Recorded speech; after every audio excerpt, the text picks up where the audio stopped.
Então, você está começando a ter alguns assuntos que, claro, já existem algumas fricções, mas eles ainda não se comparam com aquilo que a gente teve nas últimas décadas com os Estados Unidos, né? Ah, com certeza. Mas é que, tipo, eu fico pensando o que acontecerá com o mundo se a China consolidar o poder. Porque é aquela coisa, né? Agora eles são os nossos amigos, parceiros comerciais. Mas se eles crescerem a um ponto de ninguém rivalizar, eles virarem a unipotência que os Estados Unidos se tornou, eles não vão meio que impor o modo de vida deles, assim como os Estados Unidos impôs em várias regiões do mundo? Eu acho que eles estão cagando um pouco pra Eu isso não daí. acho que Dá eles mó estão, trabalho, não. cara. Quando o poder Olha, chega... tem uma coisa nos Estados Unidos que é muito peculiar, que é uma missão civilizatória, né? Ou seja, essa ideia de ser um país exemplo foi realmente crucial na criação dos Estados Unidos, porque as pessoas que migraram para os Estados Unidos no século XVII estavam fugindo da perseguição, né, na Europa, e queriam criar um país melhor que virasse, como eles diziam, uma cidade no topo da colina, ou seja, um lugar que todo mundo olha e diz, nossa, santuário. uma sociedade perfeita, melhor, que pudesse inspirar o mundo.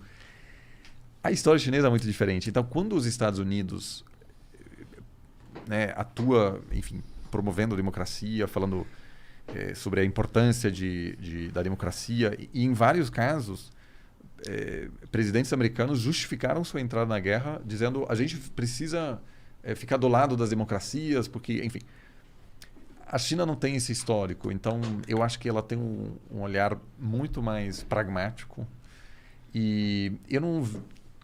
Assim, ela vai, obviamente, buscar dominar o seu entorno, ela tem uma visão hierárquica, ela certamente não vai aceitar que a ONU faça qualquer coisa, a gente já está vendo isso agora, mas isso vai ficar ainda, vamos dizer, mais nítido.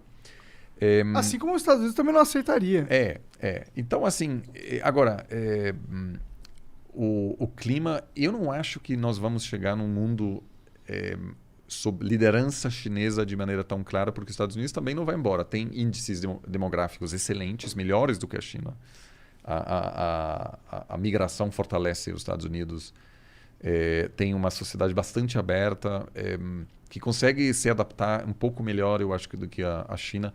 Então, acho que o mais provável é um mundo multipolar, né, de várias potências grandes, e em função desses avanços tecnológicos que vão englobar tudo, basicamente, educação, saúde, transporte, sistema financeiro, vai tudo ocorrer a partir da tecnologia 5G, 6G.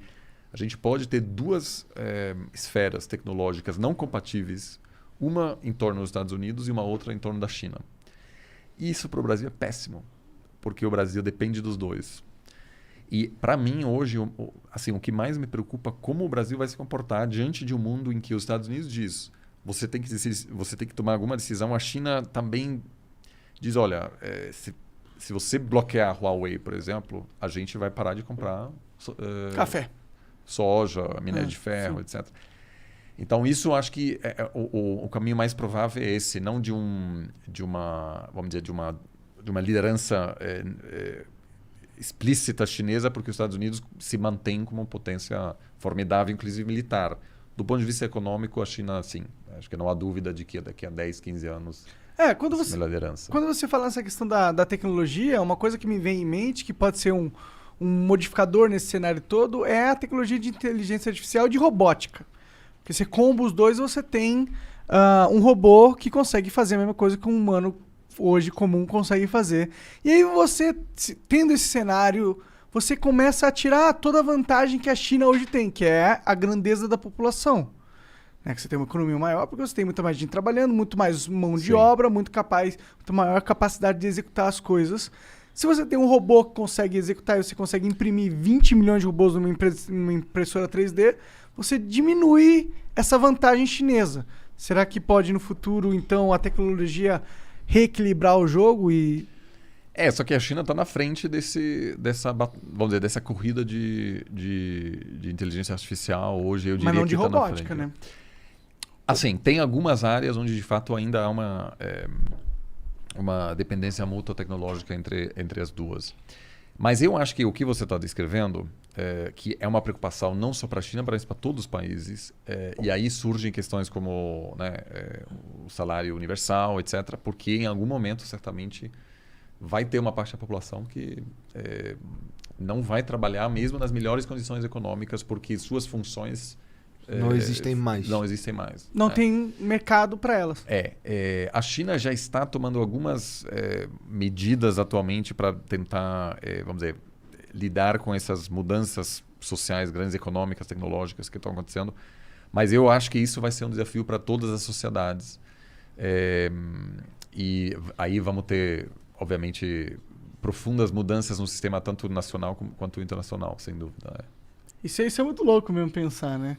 Sempre fico pensando nisso quando eu vejo o Elon Musk lançando uma parada nova. Tipo, até o transporte... essas profissões, no Uber, nos supermercados, etc. Todas as pessoas que estão lá estão com...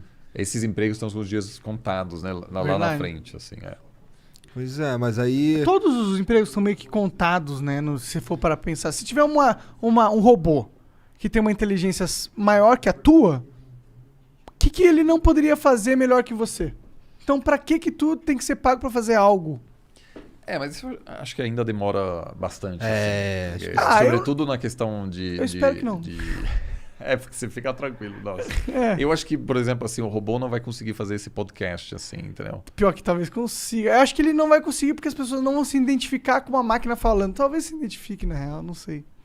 Mas isso eu acho que...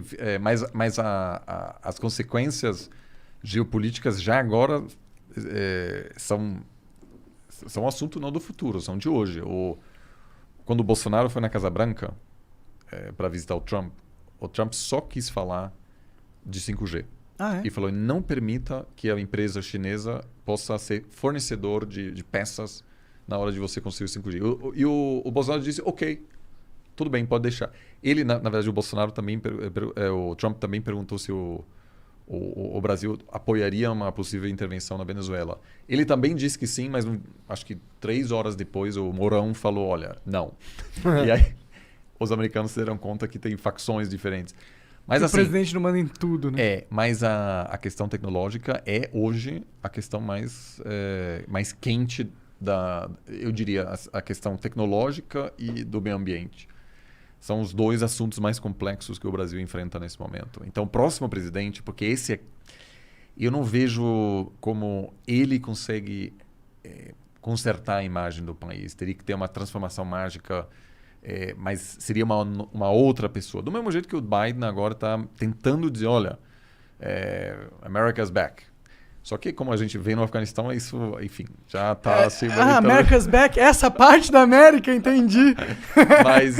Mas um próximo presidente, eu acho que teria que, primeiro, resolver essa questão tecnológica, decidir de que maneira vai resolver essa tensão entre os Estados Unidos e China em relação ao 5G, e articular uma nova narrativa, uma nova história em relação ao meio ambiente. E aí sim concordo que dá para... Em alguns anos dá para consertar. Dá para recuperar. Eu acho que